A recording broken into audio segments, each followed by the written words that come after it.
Parang tapos na agad yung season ng Bucks na hindi pa umaabot yung All-Star Weekend. Pagkatapos ma-injure ulit si Giannis laban sa short-handed na Denver Nuggets.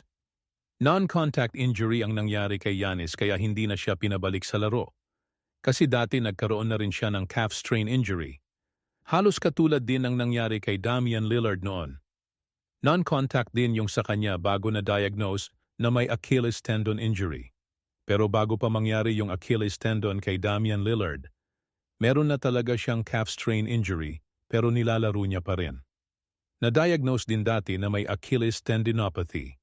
Kaya parang laging kinakabahan yung Milwaukee Bucks kapag nagkakaroon ng non-contact injury si Giannis. Iba pa yung injury ni Giannis laban sa Cleveland na nawala rin siya ng ilang games. Nagkaroon siya ng groin injury. Pero ang talagang nagpakaba sa Milwaukee Bucks yung laban sa Detroit. Yun daw ang malala. Halos 1 buwan siyang nawala at hindi nakapaglaro. Bigla na lang natumba si Giannis at bumagsak sa sahig. Kinatakot agad na baka nagkaroon ng Achilles tendon injury, katulad ni Dame ngayong season. Pangalawang beses na si Giannis na nagkaroon ng non-contact injury. Parang mas malala kapag natatapakan.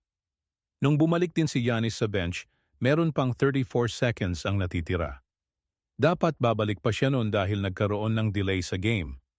Pero struggling talaga si Giannis sa field noon. 22 points, 13 rebounds at 7 assists. Dominante pa rin naman sa numbers pero 4 out of 8 mula sa field at 14 out of 16 sa free throws. Base naman kay Shams, 4 to 6 weeks na mawawala si Giannis dahil sa calf injury sa kanang binti. Pero idadaan pa rin ng Milwaukee Bucks sa MRI si Giannis at doon talaga malalaman kung anong klaseng injury ang nakuha niya. Yung report kasi ni Shams galing sa interview ni Giannis na sinabi niyang calf strain injury ang nakuha niya pero daan sa MRI para makita ng mga doktor kung anong klaseng injury talaga yon dahil base kay Giannis parang may nag-pop sa calf niya na base din sa 4 to 6 weeks na timeline malamang after All-Star Weekend na makabalik si Giannis. Sa ngayon kasi nasa 5 games behind sila sa Atlanta Hawks sa number 10, 3 games behind naman sa kanila yung Hornets. Ang pinagbalingan naman ng inis na mga fans ng Bucks kay Doc Rivers. Mukhang inasahan lahat kay Giannis yung load ng team na ngayon mawawala ng matagal si Giannis, lalong mawawala ng tiwala sa Milwaukee Bucks na makahabol sa playoffs. Base naman sa standings, kasama sila sa top 10 ng lottery pagdating ng May. Yung first rounder ng Milwaukee Bucks pwedeng mapunta sa Atlanta Hawks dahil ginamit ng Pelicans sa trade kay DeJounte Murray na ginamit naman ng Bucks dati para kay Holiday Dodge swap. Kasi yung first rounder ng Milwaukee Bucks kaya makakakuha pa rin sila ng first rounder. Ang Phoenix Suns naman tinamaan ng doble malas. Hindi lang isa kundi 2. Nagkaroon ng injury si Jay Crowder, nakakalaro pa lang nung nakaraan laban sa Sixers. Na-injure ulit ang hamstring ni Jay Crowder. 4 na minuto pa lang ang nalalaro laban sa Atlanta Hawks. Parang pangatlong beses na para kay Crowder ngayong season.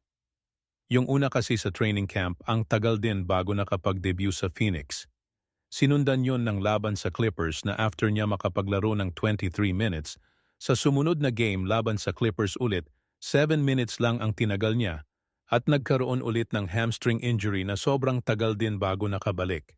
Laban sa Sixers naman, nakalaro siya ng halos 20 minutes tapos sinundan laban sa Atlanta Hawks. Injured ulit. Parang may time limit si Jay Crowder ngayong season. Pero base naman sa medical team ng Suns, mukhang hindi naman malala yung injury na nakuha ni Jay Crowder at precautionary measure lang na nilabas agad siya laban sa Atlanta Hawks dahil parang nananakit lang ng konti yung binti ni Crowder. Si Devin Booker naman nakalusot sa isang play na hindi magkaroon ng injury kaso yung sumunod parang naging eskwela yung paa ni Booker. Hindi nakatingin na natapakan niya yung paa ni Okogie.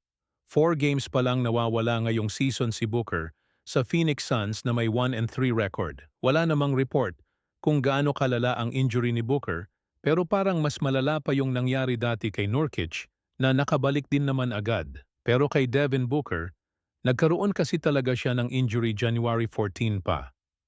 Meron nang nakalistang injury sa paa niya pero nililista siyang questionable. Ngayon lang dito sa Atlanta Hawks mukhang natamaan yung paa niya. Pero sa NBA ngayon para mas okay na yung katulad na injury ni Booker na may contact kaysa non-contact injury. Yung bigla na lang bumabagsak, wala namang tumatama. Kung mawawala ng medyo matagal si Devin Booker sa Phoenix Suns, baka maabutan sila ngayon ng Portland dahil kahit natalo sila sa Toronto Raptors, nasa 4 na games na lang din kasi yung lamang ng Suns kontra sa Blazers. Yung Clippers naman posibleng umabot pa sa kanila. Habang natatalo kasi yung Suns, humihinto yung agwat ng games kontra sa number 10 at number 9.